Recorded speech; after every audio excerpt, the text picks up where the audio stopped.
Hello everyone, welcome to Srinihaswi baby vlogs. మనం last వీడియోలో శ్రీశైలం గురించి పూర్తి వివరాలు తెలుసుకున్నాము. ఇంకా ఎవరైనా చూడకుంటే లింక్ డిస్క్రిప్షన్లో ఇచ్చాను, వెళ్ళి చూడండి. ఇప్పుడు మనం మహానంది పుణ్యక్షేత్రం గురించి తెలుసుకుందాం. ఈ టెంపుల్ ఎక్కడుంది, ఎలా వెళ్ళాలనేది క్లియర్గా చెప్తాను. వీడియో మొత్తం చూడండి. Okay, let's start the video. Mahanandi అంటే సాక్షాత్తు పరమేశ్వరుడే ఆవు రూపంలో వెలిసిన పుణ్యక్షేత్రం. ఈ టెంపుల్ లోనికి వెళ్ళిన తర్వాత మనకి లెఫ్ట్ సైడ్లో అండ్ రైట్ సైడ్లో 2 కోనేరులు కనిపిస్తాయి. ఒక కోనేరు పేరు బ్రహ్మగుండం, ఇంకో కోనేరు పేరు విష్ణుగుండం. ఈ 2 కోనేరులు దాటి కొంచెం ముందుకు వెళ్తే ఇంకో కోనేరు కనిపిస్తుంది, అదే రుద్రగుండం. లోపల గర్భగుడిలో శివలింగం కింద భూమి నుంచి నిరంతరం నిధిధార ప్రవహిస్తూ ఉంటుంది. అసలు శివలింగం కింద నుండి వాటర్ ఎక్కడి నుండి వస్తాయో ఎవరికీ తెలియదు. ఈ నీరు రుద్రగుండం కోనేటిలోకి వస్తాయి. ఇక్కడ నుండి బ్రహ్మగుండంలోకి, విష్ణుగుండంలోకి వెళ్తాయి. అక్కడి నుండి ఆ వాటర్ బయటికి వెళ్లి మహానందిలో ఈ చుట్టుపక్కన ఉన్న 3000 ఎకరాల్లోకి నీటి సరఫరా ఉపయోగపడతాయి. అసలు ఈ మహానంది పుణ్యక్షేత్రం ఎలా వెలిసింది అంటే, పూర్వం ఇక్కడ శిలాధరుడు అనే ఒక ఋషి కుమారుడి కోసం తపస్సు చేస్తుంటాడు. కొన్ని సంవత్సరాలకి అతని చుట్టూ ఒక పుట్ట ఏర్పడుతుంది.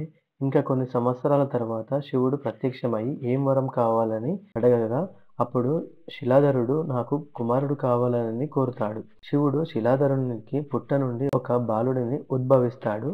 శిలాధరుడు ఆ బాలుడికి మహానంది అని పేరు పెడతాడు.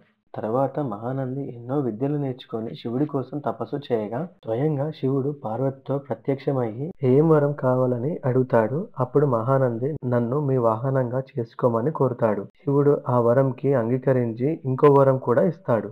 మహానంది, నువ్వు జన్మించిన ఈ పుట్టలో నుండి వచ్చే ఈ నీటి ధార కొలనుగా మారి ఎల్లప్పుడూ ప్రవహిస్తూ పవిత్రవాల్నిగా నిలుస్తుంది. మహానంది పరమ పవిత్ర క్షేత్రముగా విరజల్లుతుంది అని వరం ఇస్తాడు. శివుడు ఇక్కడ నవనందుల్లో లింగ రూపంలో ఉంటానని వరం అంగీకరించాడు. అందుకే మహానంది నవనందుల్లో ఒక్కటైన పుణ్యక్షేత్రం ఇది. ఇదే మహానంది ఎంట్రీ మార్గం అండి. ఇక్కడ స్టార్టింగ్లో ఎంట్రన్స్లో భక్తులు కూర్చోడానికి ఉంటుంది. పూర్వం ఈ మహానందిలో ఒక పశువుల కాపరి ఉండేవాడు. ఆ కాపరి వద్ద అన్ని ఆవులు అతనికి పాలిచ్చేవంట, ఒక్క ఆవు తప్ప. శివుడికి నమస్కరించుకునే ముందు నందీశ్వరుని దగ్గరికి వెళ్ళి ప్రార్థన చేసుకొని నందీశ్వరుని యొక్క కొమ్ముల మధ్య నుండి శివదర్శనము చేసుకోవాలి. ఏమని చేయాలి అంటే చెప్తాను, వినండి. గుర్తుండడం కోసం ఒక పేపర్లో రాసుకోండి. నందీశ్వర నమస్తుభ్యం సాంబానంద ప్రదాయక మహాదేవస్య సేవార్థం అనుజ్ఞాం దాతుమర్హసి. దీని అర్థం కూడా చెప్తాను, వినండి. నందీశ్వర నమస్తుభ్యం. నమస్తుభ్యం అంటే 2 చేతుల మధ్యలో నుండి శిరస్సు ఉంచి నమస్కరించుకోవాలి.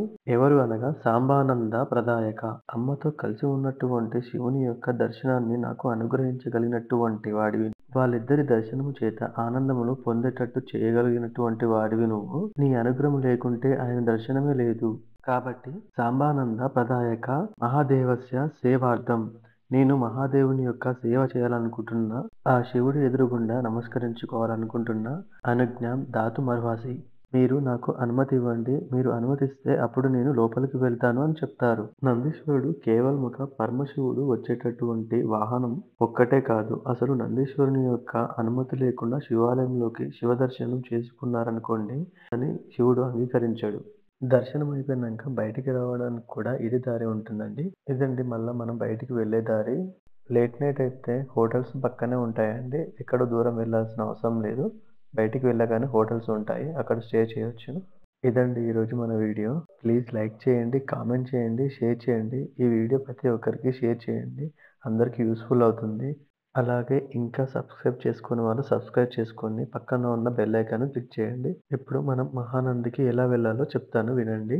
మహానంది దగ్గరికి వెళ్ళాలంటే నంద్యాల డిస్ట్రిక్ట్ నుండి 18 కిలోమీటర్స్ ఉంటుంది. మేము శ్రీశైలం నుండి వెళ్ళాము. శ్రీశైలం నుండి అయితే 172 కిలోమీటర్స్ ఉంటుంది. ఈ వీడియో మీ అందరికి నచ్చిందని అనుకుంటున్నాను. నెక్స్ట్ మనం యాగంటి టెంపుల్ గురించి పూర్తి వివరాలు తెలుసుకుందాం. ఇంకెవరైనా సబ్స్క్రైబ్ చేయకుంటే సబ్స్క్రైబ్ చేసుకొని పక్కన బెల్ ఐకాన్ మీద క్లిక్ చేయండి.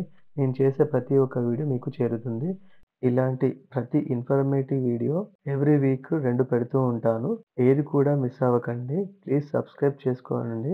Thanks for watching my video. Next వీడియోలో కలుద్దాం. సబ్స్క్రైబ్ చేయడం మర్చిపోకండి.